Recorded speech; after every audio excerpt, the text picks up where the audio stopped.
Gladys, thank you so much for being here today. And the really short bio is that you are a retired corporate executive and the author of A Layered Life, Breaking Barriers as a Trailblazing Black Woman in Corporate America.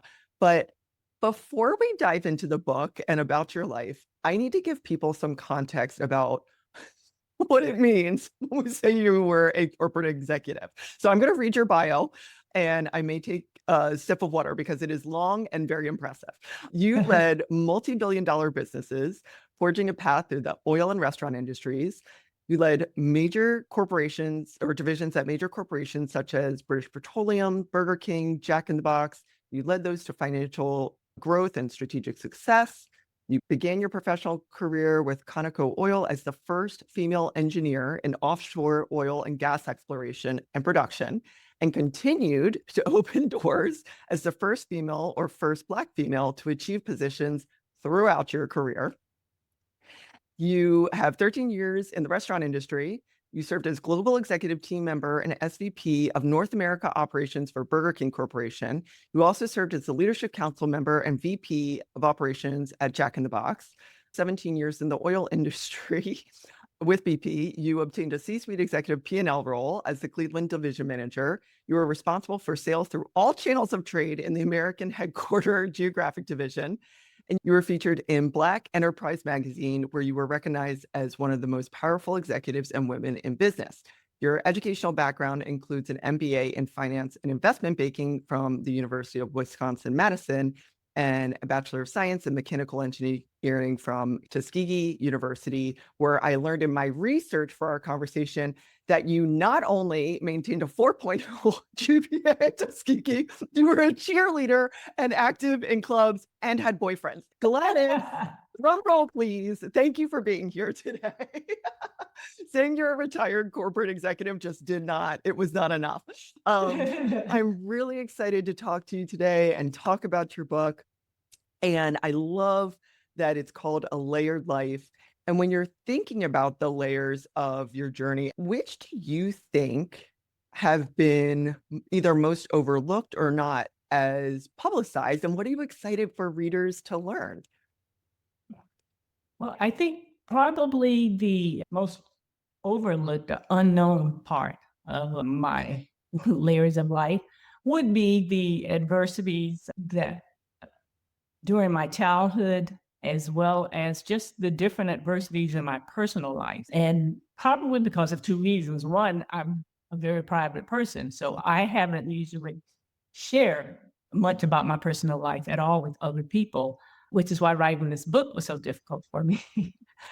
And also, I think in general that people have a tendency to think that if a person has, say, career success, or if a person has financial success, they just assume everything in that person's life must be perfect. And they don't, it's not a conscious thing, but they just don't stop to think that those people still have all of the same challenges that everybody else have in life. Right, right. Absolutely. And how was that process as a private person in writing the book? I mean, did you struggle with how much to share or was it cathartic? It was a major struggle. And because I had not written a book before, so I did consult with a professional on this.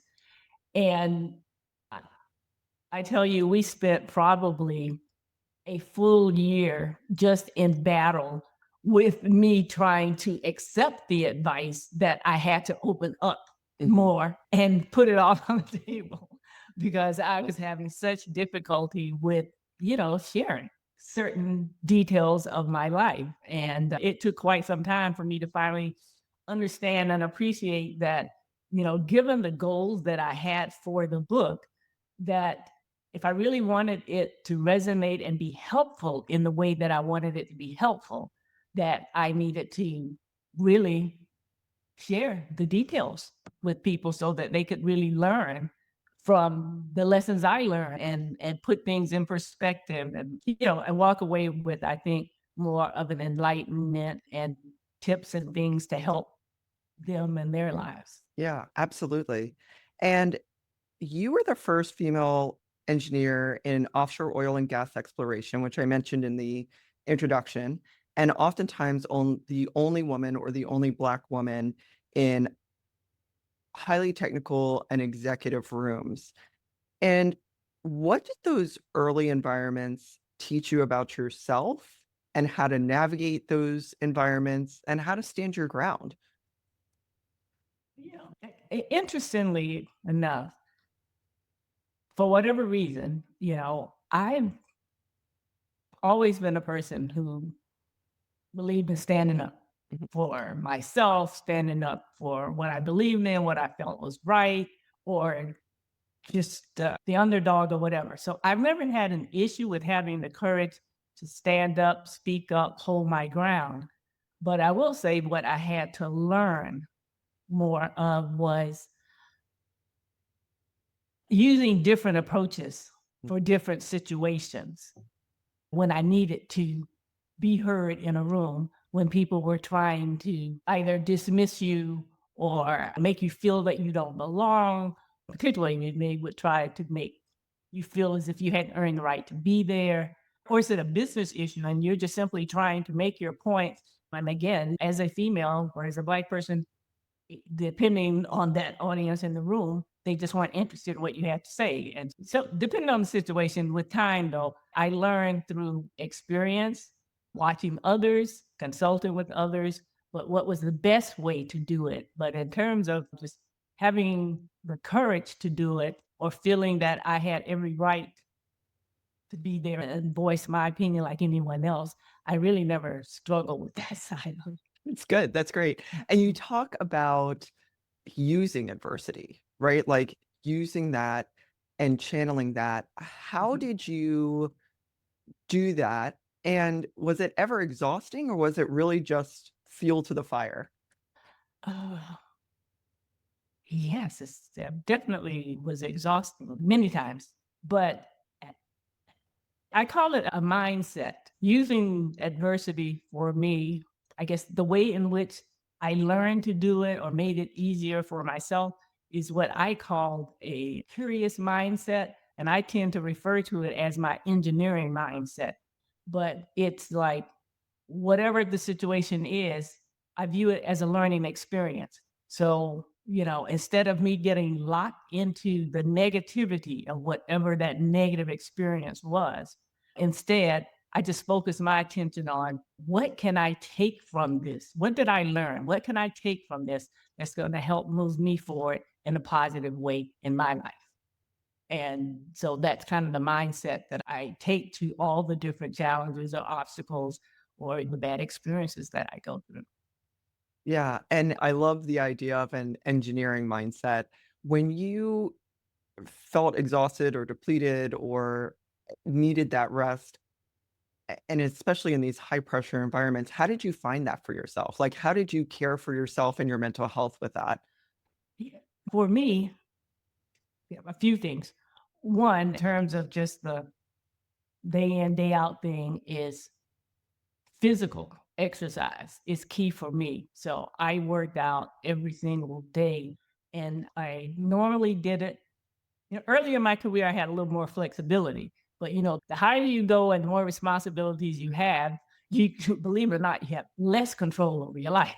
So at that point, I really began to just do it in the mornings before the rest of the world woke up. So when the children were still asleep, the husband's still asleep, whatever, that's when I was up and in the gym. And if I'm traveling, same thing. 5 o'clock in the morning, I'm rolling down to the gym in the hotel or whatever, so I can do what I have to do, come back, shower, dress, and start my day. Because if I wait until the day starts, you know, I can't guarantee it's gonna get done. So I do that, and the interesting thing, and what I used to try to get people to understand, and a lot of people did, and they thank me to this day for how it changed their lives, and they're so committed now to their fitness, is that what I discovered was I was happier, I felt better, I had that energy and endorphin. I was ready to face the day by doing it, and if I missed it, I actually felt bad or didn't feel good because I didn't do it. So it wasn't a chore for me. It became something that I look forward to doing. So that was key. And then the other aspects that helped me find relaxation and release is just doing simple things with my family and kids and music and dancing. And that's kind of a family thing for me. Everybody in my family loves music and we all love dancing and we dance together. And I find that very relaxing and it's something you can do again without having to take a whole trip. Because of course I love vacations like everybody else, and you love all those relaxing things. But as far as just simple things all the time, I'm always listening to music and go out for Dancing a little along. dancing or stay Yeah. home for a little dancing. That's great. Who are you listening to now? Who's on your playlist right now? Oh, on my playlist right now, I'm into holiday music because it's holiday season. And I'm one of those people who are committed to kind of doing that. It's like, okay, starting that week before Thanksgiving till New Year's, I'm going to be into holiday. And so I wouldn't I have two stations I go back between the classics and then what I call the soul Christmas. So it takes me back to a lot of the old Motown Christmas songs, back into Jackson 5 and New Edition and, Yeah, I know. I am with you on the commitment to holiday music and the full spectrum, whether it's classical or, something new, like the whole spectrum of it. You were the first in a lot of situations. And did you feel a responsibility when you knew you were the first for others who were coming behind you?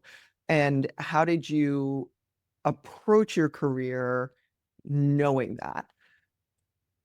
absolutely. I felt a commitment and it was quite a burden to carry knowing that information. And it certainly impacted mm, much of what I did and decisions I made because I felt that at all times, I felt that weight on my shoulders of I am representing not just Gladys, I am representing an entire gender, I'm representing an entire race Yeah. because I am the first one. And so if I succeed at this, that's the good side, right? I can open the door for many others to walk similar paths, that type thing. But where the burden comes is that if I failed at this, right, I would be erroneously viewed as that proof of the status quo belief that women or blacks were not as capable or good enough. And so I knew if I failed, they would be negatively prejudged and Yeah. potentially excluded for opportunities. So I was always carrying that burden of knowing that as far as I was concerned, failure simply was not an option, right? I would not give up. I was going to succeed at this. And yeah, that's a lot of stress and a heavy load to carry. That's a huge burden. I mean, that's a lot of weight to carry throughout your career. And as you became not the first, were you able to mentor others, or how were you able to help others in a way that you didn't have? Yeah. And, you know, interestingly enough, I don't know if our listeners, but I am obviously older and You don't look it, Gladys.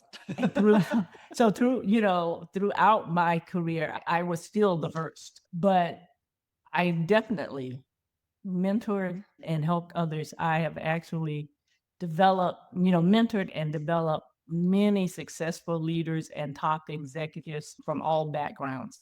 And I felt that as a responsibility and as my give back because early in my career, I didn't have a mentor. Right. Particularly when I was in my engineering days, when I was in exploration, offshore exploration and production. And God knows I could have used one. I didn't have one. I didn't even really know what they were probably at that point. But after going back to MBA school and when I joined DP, I got my first, what I would call a true mentor. And I really appreciated the things that he did for me. And I tried to learn from him. And I wanted to give back and provide that for others, for other people.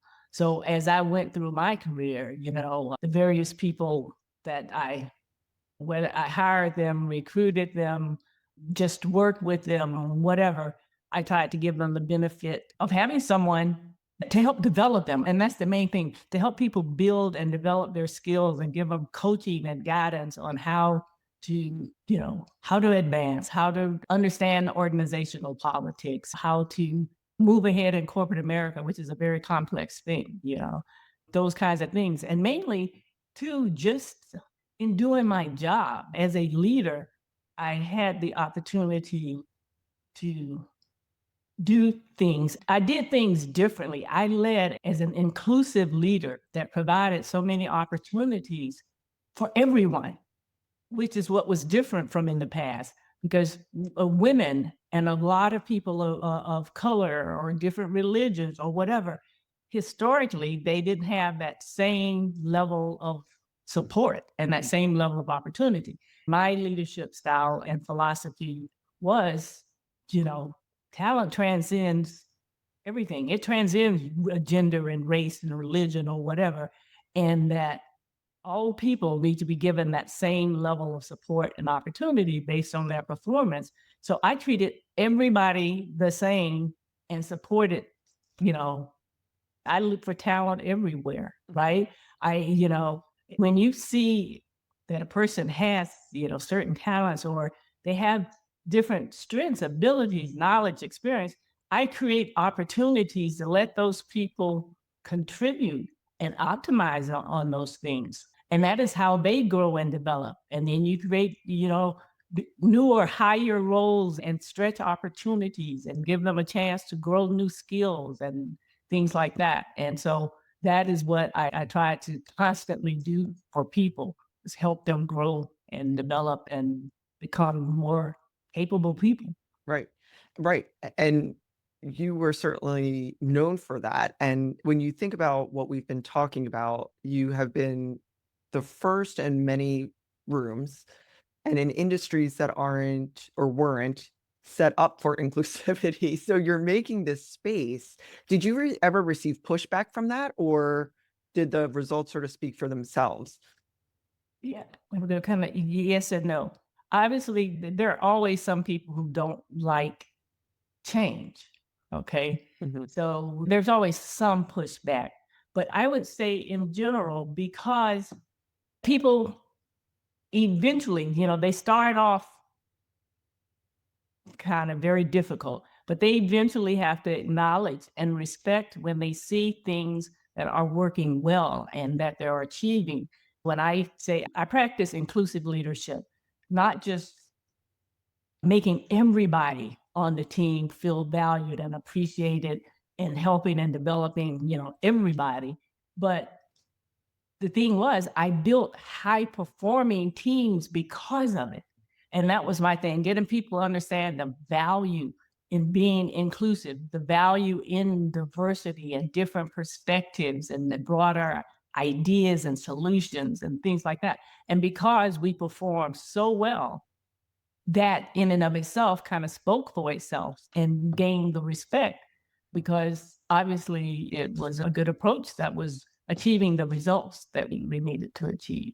Yeah, absolutely. And I think we're in this environment right now, the political climate, where there is such pushback against diversity, equity, and inclusion. And it's such a misguided, in my opinion, it is such a misguided and short-sighted view. And it makes me actually think, because I agree with you, diversity is our strength. And it makes me think these are people who have never worked on high performing teams. Yes. I'm like, have you ever worked on a team that is inclusive and has a strong leader? Because every single one that I've been on, as you said, very diverse in almost every aspect of it. It's interesting. I think it's sad. And I also wonder if people understand how DEI policies actually worked, because I'm sitting here as a white woman and I benefited from it. Like, I think white women are like the number one. Yes, they benefited the Yeah, most the from most. it. Yeah. But I think you hit it right on the head in the beginning. People really don't, so many people, they don't even understand what it means. They don't understand what's behind it. They're just falling into this current trap of weaponizing the term DEI. And as soon as you say the term, they just go, oh my God, that's something negative. But yet, we all know, Megan, if you were to walk up to people individually and you ask them, do you think diversity is a good thing, the majority of people, they're gonna tell you yes, right? If you say, "Do you think all people should be treated equally and have equal opportunities in the workplace?" Right? They're gonna tell you yes. And if you ask them if they think cultures should be inclusive and allow all people, they're gonna tell you yes. But you say the term DEI and all of a sudden they have a Right. heart attack. So I think it's just because of a political weaponization of a term. And I think what I am hoping that the leaders of corporate America, the leaders of our world, you know, try to get back on track with is understanding that, it is not what the negative people are trying to get people to think. You know, DEI is not about giving an advantage to a certain group of people. DEI is just the opposite. DEI is about giving equal support and opportunity, Right. to everybody Right. Right. based on their performance. Right. Exactly. And getting back to your leadership and building inclusive workspaces and environments, that's difficult as a leader. I don't want to glaze over the fact that bringing in different perspectives, diverse perspectives, backgrounds, experiences, it creates high performing teams if you have the right leadership. So how do you work within a group where not everybody has the same background? We've got to speak the same language. We might have the same technical skills, but how are you getting everybody sort of running in the right direction? That falls back to leadership, meaning you've got to always have vision, right? We've got a vision, we've got goals we're trying to accomplish. You've got your strategy, your strategic objectives that's going to support and help you accomplish these things. And if you do a good job of communicating all the time and being sure everyone understands what our objectives are, they understand what our vision is, what we're trying to accomplish. And more importantly, you help everyone understand what their role is in it, right? Mhm. Why are they so important to the goal and accomplishing it? And why we all need them if we're going to succeed in doing what we need to do. We can't do it individually, getting people to appreciate that we need to be an effective team. We need to work together as a team. And they're seeing you walk your own talk and appreciating, showing everyone, you know, that they are valuable, from the guy at that whatever the lowest position or rank or whatever in the organization, even if they're the ones who are cleaning up the offices at night, to the other people, getting everyone to understand that they all have a place and that we appreciate everything that everyone does. You'll just be amazed at the difference that can make in helping unify and bring cohesiveness to a group and doing activities and things that help bring people together and get people to spend time together. All of those informal things too help you to build the camaraderie and the trust and respect. And I think, yeah, the whole mutual trust and respect is another one of the key factors that I put in my what I call inclusive leadership. And that helps with that whole bringing the team together because, what I try to lead, as a leader to get others on board with me is in trusting and respecting everybody else who's on the team. And like I said, kind of highlighting, because one of the things that I do and see, it's recognizing other people's talents and abilities and respecting those talents and abilities and giving them a chance to showcase them and use them and that kind of stuff. And as other people on the team, they begin to learn and see and appreciate the value of the other members on the team. And over time, the more people begin to appreciate that we've got a lot of people here with all different types of abilities and contributions and talents to this team, Right. and they're making us better. Right. And so they view them as real members of their team, Mhm. wherein previously sometimes people just don't open up to other people. They don't necessarily see them as being important or equal to Right. them on a team. Right, right. I will never forget, I had a boss. I was right out of college, and we were in this ballroom. It was one of these, like, almost like a recruiting fair sort of situation, and tons of tables, and we were running late for some reason, and we were helping the staff put tablecloths on the tables. So it's a bunch of people like me, 20 years old, and then I remember my boss, I looked over and she was the VP at the time and putting them out too. And it, like, was such a lesson in leadership for me of, like, you're not just you're walking the walk and talking the talk, right? And seeing her with us doing that changed something fundamentally in me, and that what leadership looks like. And it sounds like you were not only building these teams, but like you said, that respect and trust was something that you worked on actively with them and encouraged within the teams themselves.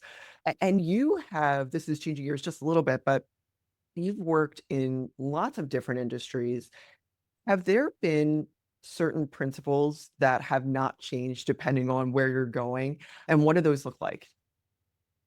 I think principles of in regards to people, Or leadership, then yeah. teams, they're the same no matter where you are. And I would say some of those key points or principles are one, you know, to lead and win with integrity. Mhm. I think integrity is kind of the key to everything Yeah. because you're going to need that respect and support of others. And the way you earn that is through an unwavering integrity and active compassion and consistent performance. Mhm. And with that, you can earn the respect and support of other people. Practicing inclusive leadership. Doesn't matter what industry, what business that you're in. And I think I said this earlier, but just respecting and appreciating the knowledge, the experience, and the talent that other people bring to the table and giving them the opportunity to actually use it and optimize it is really important to performing well, no matter what industry or business that you're in. No matter what business you're in, just providing that good internal service to your own team and your own employees and your company is always still the best way that you're going to achieve the results of delivering that great service to your clients, your customers, or your end users is by starting off treating your own people Yeah. really well. Yeah. And getting back to integrity for a moment, you are known for your integrity, and integrity in what I imagine are very high pressure situations. So, how do you do the right thing when there is so much pressure? And, I think we all have those moments of, like, a little bit of waver, right? I could do this, but it's not in line with that value you have. Can you just speak to that a little bit more and how you led with integrity and were able to maintain it?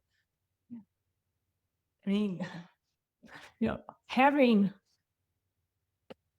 one, I guess it's been in me from childhood. It's just it's part of who I am. But I mean, I think having a strong moral compass and doing not just trying to do things right as smart people, but just doing the right thing is so important.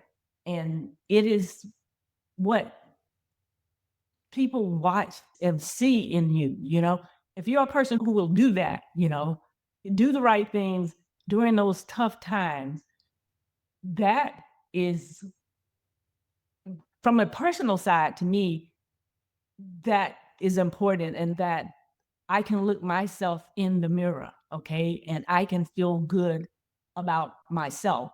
But it's also works the same way with other people. When people see that in you, you earn a kind of a respect and a support from people that, that money can't buy. Right. That's when you earn when people are the type that they're willing to have your back. When you need to call on someone, they're going to be there for you type thing. When they see that and witness that.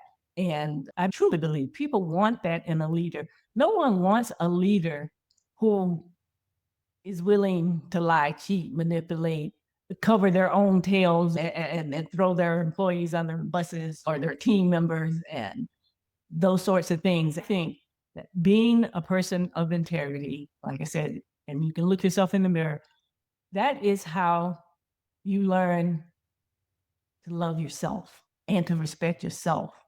And if you don't do that, Megan, nobody else will. Right. Yep. Absolutely. And you said, and I love that you have had integrity since childhood and that you have stood up for yourself since childhood. Was it your family? Was it religion? Was it school? Was it a combination? Like, where, how were you shaped into someone who has this sort of fortitude, that like you've been able to maintain it throughout? I'm just curious, like, where that came from.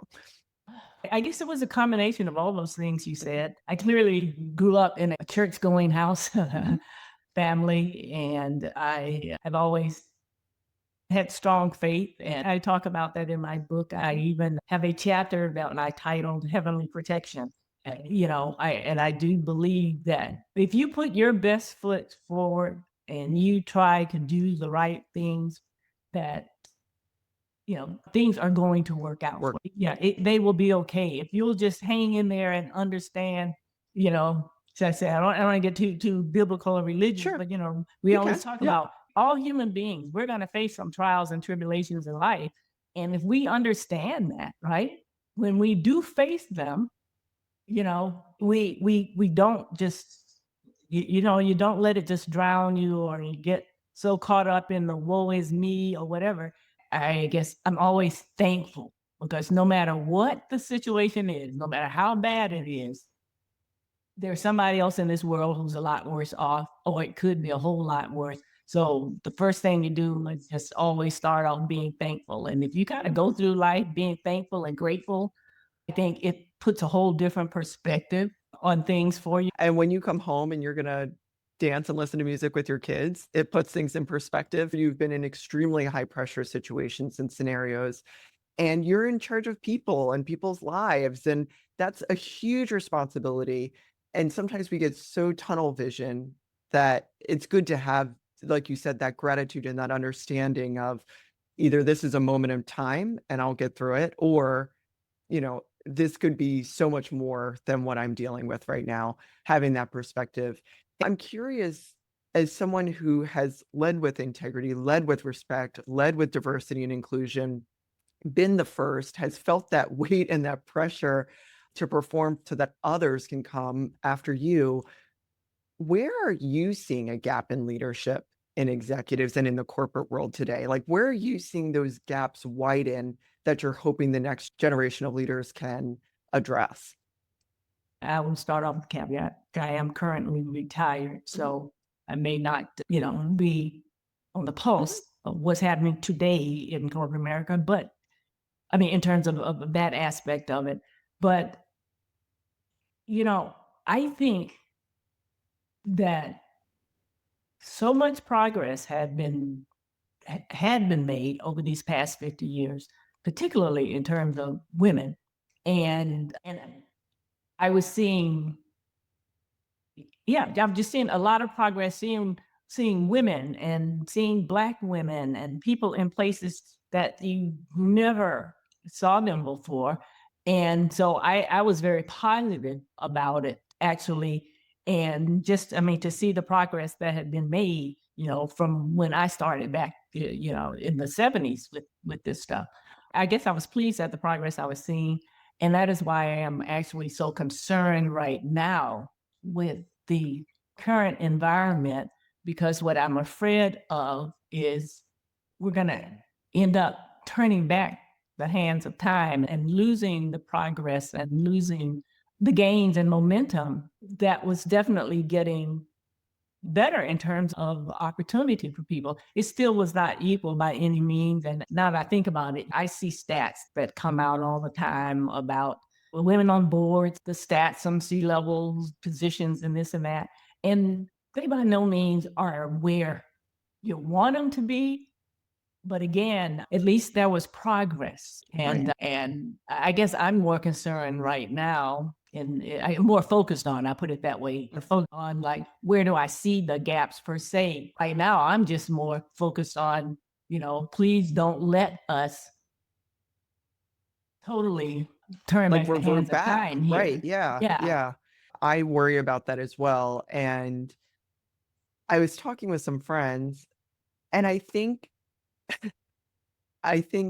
my generation, and I'm 43, we've had the road paved for us in many ways. And certainly there's still a lot of trailblazing that's happening, but it wasn't as difficult. And when I share, like, my mom couldn't get a credit card without a man's signature, like, she couldn't buy a house. It was all related to a man being married.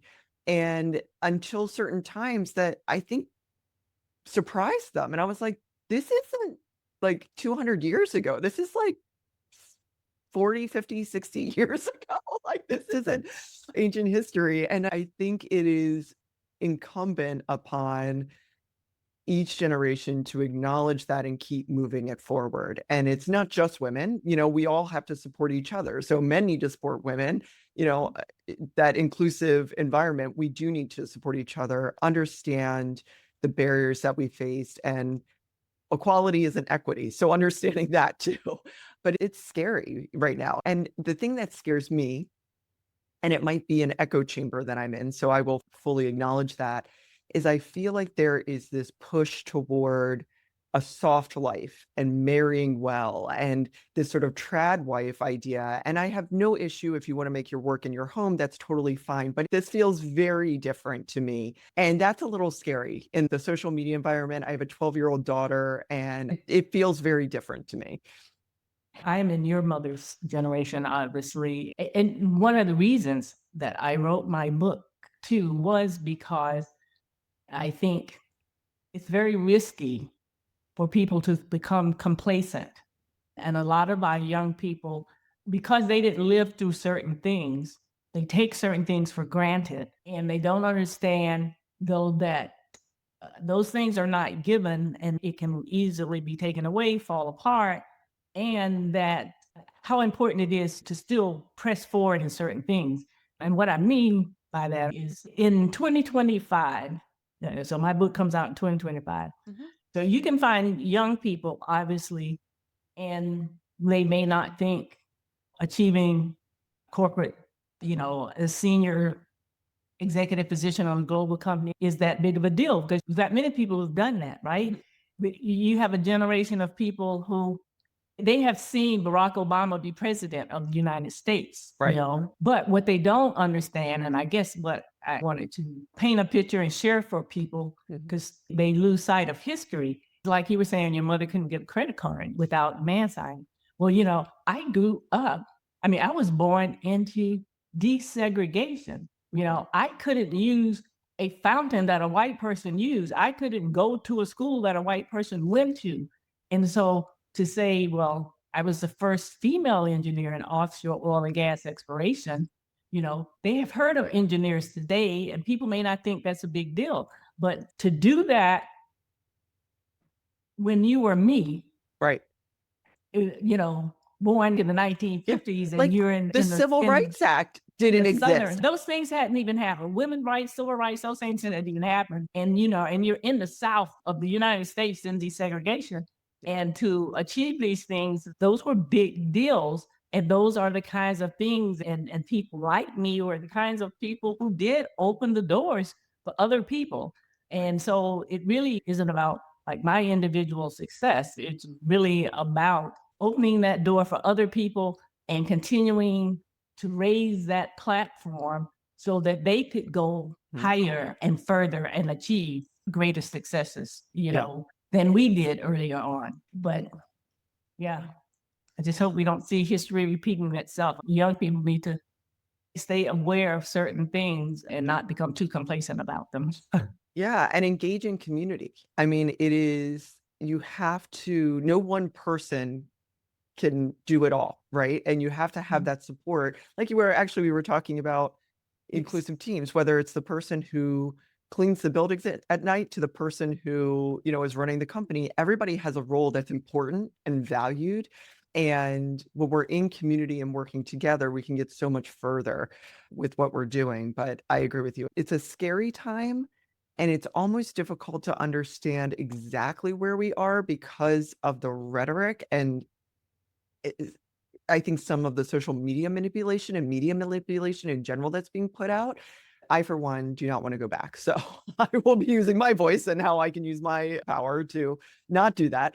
I mean, it's crazy. So I have a 12-year-old daughter and I have a teenage son, and I'm like, he has more rights than we do right now. My Yeah. 15-year-old has more rights than me. Yeah, and a lot of that had to do with my motivation to achieve and do things that I had not, didn't have the opportunity to as a norm. My family didn't have a lot of money, and obviously, came from a societal circumstance where, you know, society didn't expect much of a person like me. They expected me to stay poor in a lower category of service for my whole life. And as a kid, it was like, that is not what I want to do. And the women I'm watching around me in life, I didn't want the life that they had, was being totally dependent on someone else. And you're watching these women in misery, but they can't leave their marriage, even they're in misery because their kids need to eat. They don't have a means to take care of the kids and all these sorts of things. So it was sort of like, I want to be able to stand on my own 2 feet. I want to be able to provide for myself if that need be in life. I was definitely not looking for life alone. I wanted life, with Sure. a partner and all of that. But I wanted to be able to do these things on my own if I needed to. And so starting from a young age, I realized I need to go to college, right? I didn't come from a family where everybody went to college. And yet, where's the money going to come from? Right. So again, starting out as this young child, I'm like, hey, I got to get a scholarship to college. I need to be an A student. I need to Mhm. do my schoolwork. I need to do, Yeah. so from the very beginning, just being motivated to achieve things that, and I relate it back to then, my generation of baby boomers, we worked so hard to want to give our children the best and best. Then you give them everything, and then you get yourself to the generations we have now where people are feeling so entitled in many cases, and or they don't appreciate or understand the struggle. And that's when I worry about the fear of the complacency, because they didn't have to work hard to earn it all for Mhm. themselves. And when people don't understand or appreciate that, they can find themselves down the road in situations that they're going to regret if they can't really stand on their own 2 feet. I love that first of all, I love thinking of you as a little girl, like, dreaming, and it is the power of even being born into a timeline where there's segregation, there isn't the Civil Rights Act, women don't have the same rights as they do today. Nobody can take away your dreams, and being able to follow those is such a powerful thing, and I think it's that autonomy that you have of like, "No, this is who I'm gonna be."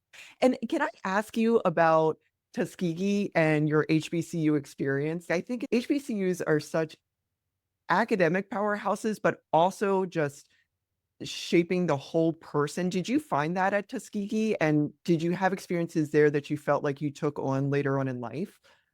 For sure. I certainly feel that Tuskegee helped prepare me for success in corporate America or just success in life. Because the skills that I learned at Tuskegee and the things that I did there were really exactly what you need to succeed outside of that. Because I was a straight A student and I was a co-captain of cheerleaders and had to go to all the football games, basketball games, travel. I was president of several organizations. In order to do that, though, obviously, I had to learn extreme organization, efficiency, planning. I had to learn leadership in the form of that trust and respect approach, meaning you can't micromanage. You can't run around trying to micromanage everybody Right. and still get all these things done. You have to learn and motivate people to want to step up and help and do things in an organization. And you're not trying to do these things all by yourself. Learning leadership, delegation, organization, planning, all these sorts of things were things that when I got in corporate America, they were very helpful. Those were the Sure. things that I needed to know how to do, as well as just a good education and being an educated engineer so I can perform my job too. Right. Right. Yeah. And as so if listeners are like, what's an HBCU, a historically Black college or university, Mhm. and we've spent a lot of time championing diversity and inclusion, and what would you say to someone who would say like, well, you know, it's not diverse or, it's a separate experience. Can you talk about, from your perspective, the value of being in an environment that is predominantly Black and how that impacted you? Like, did it make it easier? Was there less friction? I'm curious about what that experience was for you. It was hard to say what it would have been otherwise, but I did go to a Big 10 later, it was a big white Yeah. institution. There are pros and cons. And the good thing today is that today, I think the rest of the world is finally appreciating the quality of HBCUs and the reputation is so much better. When I went to an HBCU, when I first went into the corporate world, the Ivy Leaguers wanted to be a bit snobby about it. And so that could be some of the negative side to it. But again, like anything else, you continue to perform and then finally that becomes a non-issue. But eventually, on the positive side, frankly, all I can tell you is this, and that was I enjoyed it. I liked the environment, you know, because I felt this is how I felt there, but the people cared about me, the professors, the staff, everybody. They were personally interested, invested, and they wanted to help you in life. They wanted to see you do well. So you felt that family support. And I, I tell you, but I love music and dancing, and I was a cheerleader. So I definitely enjoyed the party, the games, the cheering, and that truly because it was a continuation of exactly how my high school was. Mhm. And I just really loved that because at the games, man, again, back to teams, the cheerleaders and the band, we were like one unit, they played all the beats and the rhythm for the cheers and we worked together and it was Yeah. just always so much fun and working the crowds. And, so when you go to a football game in the HBCU, I used to try to explain to my kids they went to predominantly white schools, Uh-huh. and I would try to explain to them the difference, but they hadn't seen it. And it was really funny that long time ago when the movie Drumline came Yeah. out with Nick Cannon. I took my kids to the movies. I was like, okay, you can finally see what I'm talking Yeah. about. Yeah. Yeah. The difference of the fun, because my daughter was always a cheerleader and she was a captain of the cheerleaders. And I would go to all the games, but there was a difference. There was Yeah. a difference in that connectedness with the crowd, Yeah. with between the band, the cheerleaders, and the crowd. There was just a difference there. And so I loved that at school as well. And Yeah. that's different. And at HBCUs, they have fraternities and sororities, and they have all step competitions and these sorts of things that are, it's a lot of fun, it's stylish entertainment. Yeah, absolutely. Were you in a sorority?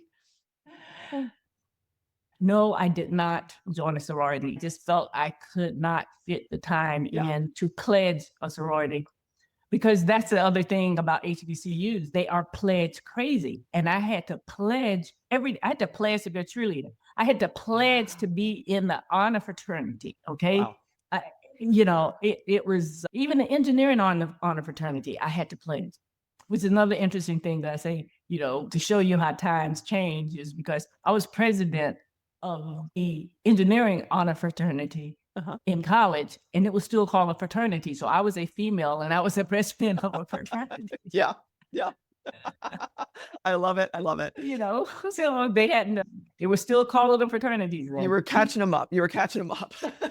When people finish the book, A Layered Life, what do you hope that they take away and that stays with them?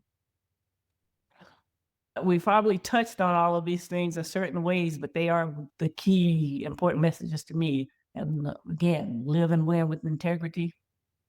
Don't let adversity derail you. Use it as stepping stones Mhm. to growth, purpose, and legacy. And leadership should be inclusive and make everybody feel valued and appreciated. And that being a Black female pioneer, it was much bigger than my individual success. It was really about opening the doors for the many others to follow and raising that platform for them to be able to go higher. And I would say those are probably the takeaways that come to my mind. Yeah. And what's bringing you joy these days? Now that you're retired and you finished the book, what are you enjoying?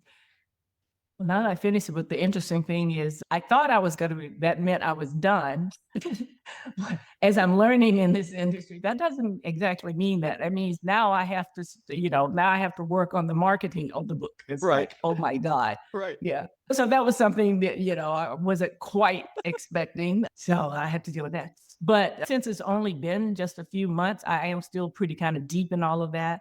But other than that, in general, just life. What do you love most about your life now? But what have you loved most in your layered life? And that's a really big question. So I'll let you think about that for a moment. Yeah. What did I love most? Maybe in your career. Well, what did you love most about your career? I always enjoyed the travel aspect of it because you get to see the world. Let's be honest here. You get to see the world when someone else is dying a Yep. lot. So I definitely enjoyed that side of it. But I think probably what I enjoyed the most really was I enjoyed being a leader, particularly being a senior leader, where I actually had the opportunity and the ability to generally create a culture in an organization and change, be that catalyst for change in a company and in organizations and create that type of culture, inclusive culture that I believed in. And I actually got the opportunity to do it and got the opportunity to show people how well it worked. And we performed so well year after year. It was always sales increases, profit increases, some major accomplishments or record breaking. And I enjoyed that the most, to be instrumental in being able to do that and help other people and give back and mentoring. So I enjoyed the responsibilities and the benefits of getting to be a senior leader. Yeah. You definitely seem like you were in the right role. Like this was a calling. I feel like you really have lived a life that you were in the right seat at the right time. So I'm glad to hear that that was your answer, that you liked leadership. And what advice, if any, would you give to your younger self, knowing what you know now? Yeah, probably that one piece would be, and particularly again, when I was younger, and I even talk about my experience in the book that it'll probably make sense to people as to why I would say this, but it would be to not let my empathy and compassion for other people stop me from holding them accountable for their own personal behaviors. So how can Oh, people okay. No. find you and a layered life? Oh, well, they can definitely just go straight online to Amazon.com Mhm. or Barnes and Noble or any online retailer. You can go direct to that, just Google it up. Or you can also go to my website, which is just my name, it's GladysDeClouet.com. And there are the links to all the different retailers where you can just click the link and to buy the book.